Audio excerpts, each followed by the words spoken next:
ظہور اسلام کے وقت جب حضرت علی رضی اللہ تعالی عنہ کی عمر بہت کم تھی، تب سے آپ لکھنا پڑھنا جانتے تھے۔ اسی لیے ابتدا ہی سے بعض دوسرے صحابہ کی طرح آپ بھی حضرت صلی اللہ علیہ وسلم کے تحریری کام انجام دیتے تھے۔ چنانچہ کاتبان وحی میں آپ کا بھی نام ہے۔ حضرت صلی اللہ علیہ وسلم کی طرف سے جو مکاتیب و فرامین لکھے جاتے تھے، ان میں بعض آپ کے دست مبارک کے لکھے ہوئے تھے۔ چنانچہ حدیبیہ کا صلح نامہ آپ ہی نے لکھا تھا۔ اسلام کے علوم و معارف کا اصل سرچشمہ قرآن پاک ہے۔ حضرت علی رضی اللہ تعالی عنہ اس سرچشمہ سے پوری طرح سیراب اور ان صحابہ میں تھے جنہوں نے حضرت صلی اللہ علیہ وسلم کی زندگی ہی میں نہ صرف پورا قرآن زبانی یاد کر لیا تھا، بلکہ اس کی ایک ایک آیت کے معنی اور شان نزول سے واقف تھے۔ ابن سعد میں ہے کہ ایک موقع پر خود آپ نے اس کا اظہار فرمایا کہ میں ہر آیت کے متعلق بتا سکتا ہوں کہ یہ کہاں اور کیوں اور کس کے حق میں نازل ہوئی۔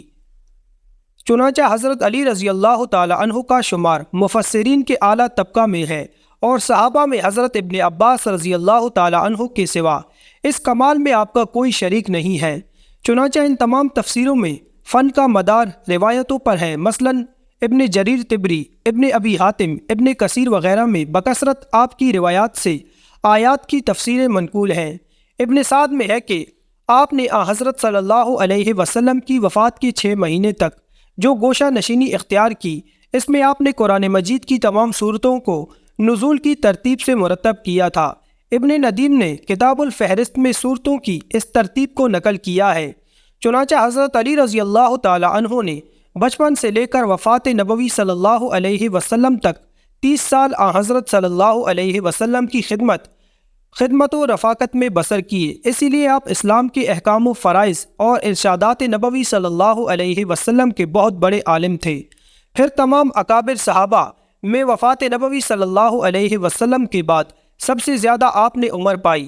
حضرت صلی اللہ علیہ وسلم کے بعد تقریباً 30 برس تک ارشادات و افادات کی مسند پر جلوہ گر رہے۔ فقہ و اجتہاد کے لیے کتاب و سنت کے علم کے ساتھ سرت فہم دقیقہ سنجی انتقال ذہنی کی بڑی ضرورت ہے، اور حضرت علی رضی اللہ تعالی عنہ کو یہ کمالات خداداد حاصل تھے۔ مشکل سے مشکل اور پیچیدہ سے پیچیدہ مسائل کی تہ تک آپ کی نقطہ رس نگاہ آسانی سے پہنچ جاتی تھی۔ یمن میں آپ نے 2 عجیب و غریب مقدمات کا فیصلہ کیا۔ یمن نیا مسلمان ہوا تھا، پرانی باتیں بھی تازہ تھیں۔ ایک دفعہ ایک عورت اپنے نومولود بچے کو لے کر حضرت علی رضی اللہ تعالی عنہ کی خدمت میں روتی ہوئی حاضر ہوئی۔ اس کے ساتھ 3 مرد بھی تھے۔ وہ تینوں مرد اس بات کا دعویٰ کر رہے تھے کہ یہ بچہ اس کا ہے۔ ہر مرد کا یہ دعویٰ تھا کہ پیدا ہونے والا بچہ اس کو دیا جائے۔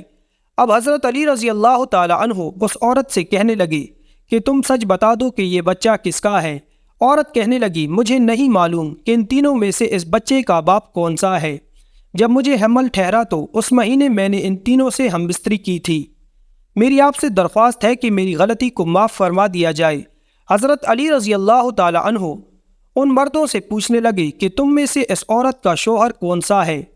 ایک مرد نے ہاتھ کھڑا کیا تو آپ رضی اللہ تعالی عنہ نے اس سے فرمایا کہ کیا تم حلفاً کہہ سکتے ہو کہ یہ بچہ تمہارے نطفے سے پیدا ہوا ہے؟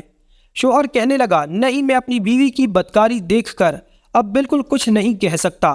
سارے مجمع میں خاموشی چھا گئی کہ کیسا عجیب و غریب معاملہ ہے اور اس کا فیصلہ کیسے ہوگا۔ وہاں مشرکین بھی موجود تھے۔ کہنے لگے کہ آج علی سے فیصلہ نہیں ہو پائے گا۔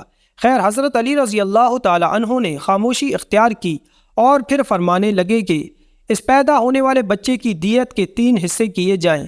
پھر آپ نے قرعہ ڈالا، جس کے نام قرعہ نکلا اس کو بچہ دے دیا، اور باقی دونوں کو دیت کے 3 حصوں میں سے 2 حصے پہلے شخص سے لے کر دے دیے جس کے نام قرعہ نکلا تھا۔